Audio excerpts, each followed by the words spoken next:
ഈ അപമൃത്യു എന്ന് പറഞ്ഞാൽ എന്താണത്? ഈ പറഞ്ഞതാണ് അപമൃത്യു. ഈ ശരീരം, സൂക്ഷ്മ ശരീരം എന്ന് പറയുന്ന സാധനം സൂക്ഷ്മ ശരീരത്തോട് കൂടി നിൽക്കുന്ന സ്ഥൂല ശരീരം നിൽക്കുകയും സ്ഥൂല ശരീരം നശിച്ചു പോവുകയും ചെയ്യും.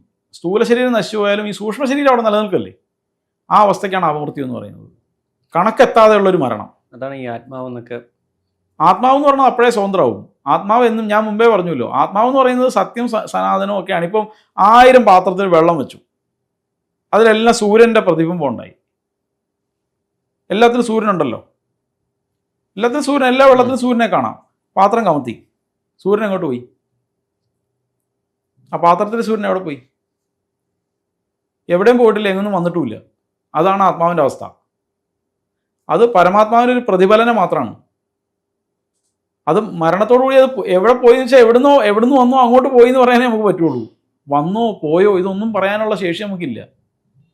ഈ സിനിമാ സീരിയലുകാരാണ് ഈ ദുരാത്മാവും ഒക്കെ ഉണ്ടാക്കിയെടുത്തത്. ദുരാത്മാവ് എന്നല്ല, ഒരു ഊർജത്തിനും എന്താ പറയുക, ഇൻറ്റൻഷൻ, ഇതിന് അതായത് മോശം എനർജി, നെഗറ്റീവ് എനർജി എന്നൊരു വാക്കില്ല. നമ്മൾ ആദ്യം മനസ്സിലാക്കേണ്ടത് എനർജി എന്ന് പറഞ്ഞ സാധനമേ ഉള്ളൂ, ഊർജ്ജമാണ്. അത് പോസിറ്റീവ് ആവണതും നെഗറ്റീവ് ആവണതും നമ്മുടെ ഇൻറ്റൻഷൻ കൊണ്ടാണ്. ഇപ്പോൾ ഉദാഹരണം, ഇലക്ട്രിസിറ്റി, ബൾബ് കത്തിക്കാം, അതുകൊണ്ട് തന്നെ ഒരാൾ ഷോക്ക് അടിപ്പിക്കാം. അതിന് ഇലക്ട്രിസിറ്റിക്ക് എന്തെങ്കിലും റോൾ ഉണ്ടോ? ചെയ്യുന്ന ആളുടെ ഇൻറ്റൻഷൻ അല്ലേ പ്രശ്നം. ഇപ്പോൾ ഒരേ ദേവതയെ കൊണ്ട് തന്നെ നമുക്ക് സൽക്കർമ്മങ്ങൾ അനുഷ്ഠിക്കാം, ദുഷ്കർമ്മങ്ങളും അനുഷ്ഠിക്കാം. ദേവതയ്ക്ക് അതിന് ബന്ധമൊന്നുമില്ല, ചെയ്യുന്ന ആൾക്കാണ് അതിൻ്റെ കുഴപ്പം. മോക്ഷം എന്ന് പറയുന്ന സാധനം നമുക്ക് കൊടുക്കാനുള്ള ശേഷി ഉണ്ടോ? എൻ്റെ കയ്യിലുള്ളൊരു വസ്തുവല്ലേ എനിക്ക് തരാൻ പറ്റുള്ളൂ. എനിക്ക് മോക്ഷം കിട്ടിയിട്ടുണ്ടോ? ഇല്ല. ഈ മൂർത്തികൾക്ക്, ഏതെങ്കിലും ഒരു മൂർത്തികൾക്ക് മോക്ഷം കിട്ടിയിട്ടുണ്ടോ? മൂർത്തികൾക്ക് മോക്ഷം കിട്ടിയിട്ടുണ്ടെങ്കിൽ മൂർത്തികൾ ഇവിടെ മൂർത്തിയായിട്ട് നിൽക്കുമോ? എവിടെയോ ബ്രഹ്മത്തിൽ ലയിച്ച് പണ്ടേ പോയിട്ടുണ്ടാവും. അതൊരു കൽപ്പത്തിലെ പ്രളയം വരുന്നവരെ ഇവരെല്ലാം ഇവിടെ നിലനിൽക്കല്ലേ. അപ്പം മോക്ഷം എന്നുള്ള വാക്കല്ല നമുക്ക് അവിടെ ഉപയോഗിക്കേണ്ടത്. മുക്തി എന്ന് പറയാം. ഒരു മുക്തി ഉണ്ടാവണം എന്ന് പറയാം. മോക്ഷം എന്ന് പറയുന്നത് അവനവൻ ഉണ്ടാക്കിയെടുക്കുന്നതാണ്.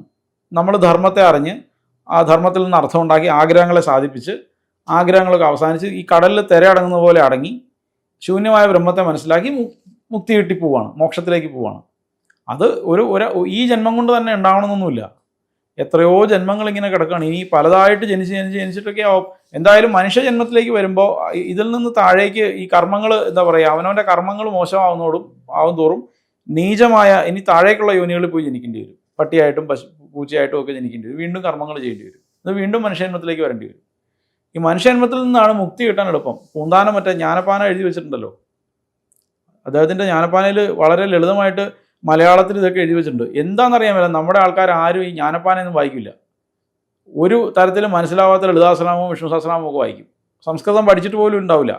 പക്ഷേ ഇത് എന്തോ കേമായിട്ടിരുന്ന് വായിച്ച് ഭയങ്കര കാര്യമായിട്ട് എടുക്കും. പക്ഷേ ജ്ഞാനപ്പാനയിലും ഇതിൻ്റെ എല്ലാം വേദത്തിൻ്റെ മുഴുവൻ പൊരുൾ വളരെ ലളിതമായിട്ട് പൂന്താനം നമ്പൂരി എഴുതി വെച്ചിട്ടുണ്ട്. അത് വായിച്ച് മനസ്സിലാക്കിയാൽ വളരെ ലളിതമായിട്ട് അത് മനസ്സിലാവും.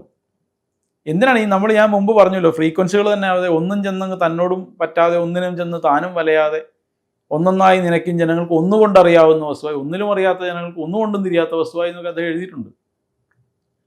ഈ ഫ്രീക്വൻസികൾ ഒന്നും തന്നെ പരസ്പരം ഇൻ്റർസെക്റ്റ് ചെയ്യുന്നില്ല. പക്ഷെ ഒറ്റയ്ക്ക് നമ്മൾ ഒരുമിച്ച് ആലോചിച്ചാൽ ഒറ്റ ലോകമേ ഉള്ളൂ. ഇത് മനസ്സിലാവുന്ന ആൾക്കാർക്ക് അത് മനസ്സിലാവും. ഇത് എത്ര പറഞ്ഞാലും മനസ്സിലാകാത്തവർക്ക് ഇനി ഒന്നുകൊണ്ടും അത് മനസ്സിലാവാനും പോണില്ല. എന്നാൽ പുള്ളി എഴുതി വെച്ചിരിക്കുന്നു. അപ്പോൾ ലളിതമായിട്ട് എഴുതി വെച്ചിരിക്കുന്ന കാര്യങ്ങളൊന്നും മനസ്സിലാക്കാതെ നമ്മൾ ഈ സങ്കീർണമായ വിഷയങ്ങൾ, ഒന്നാമത്തെ കാര്യം വെച്ചാൽ 90% ഹിന്ദുക്കൾ ഇതൊന്നും പഠിക്കുന്നില്ല. എത്രയോ ഗ്രന്ഥങ്ങൾ കിടക്കുന്നു. ഇതൊന്നും ഒരെണ്ണം പോലും വായിച്ചു നോക്കിയിട്ട് അതിൻ്റെ അർത്ഥം മനസ്സിലാക്കാനോ ഒന്നും ആരും ശ്രമിക്കുന്നില്ല. വിവേക ചൂടാമണി പോലെയുള്ള പുസ്തകങ്ങളൊക്കെ ഒന്നും ആർക്കും വേണ്ട. എത്രയോ ആചാര്യന്മാർ എന്തെല്ലാം എഴുതി വെച്ചിട്ടുണ്ട്. ഇതൊന്നും വായിക്കുകയോ ഒന്നുമില്ല. ആരെങ്കിലും ഇത് പഠിക്കാനോ ഒക്കെ ഒന്ന് ശ്രമിക്കുകയാണ്, അല്ലെങ്കിൽ ഒരു ശ്രമം നടത്തുകയാണെങ്കിൽ അയാളെ ഇകഴ്ത്ത് താഴേക്ക് ചവിട്ടി താഴ്ത്താനുള്ള ശ്രമമേ 90% നമ്മുടെ ആൾക്കാർക്ക് താല്പര്യമുള്ളൂ. 10 ദിവസം ഒരുത്തിന് അമ്പലത്തിൽ പോയാൽ 11ാമത്തെ ദിവസം വരുമ്പോൾ എന്തോ കുഴപ്പമുണ്ടെന്ന് പറയും. നമ്മുടെ സമൂഹം കുറച്ച് മോശമാണ് ഇത്തരം വിഷയങ്ങളിൽ.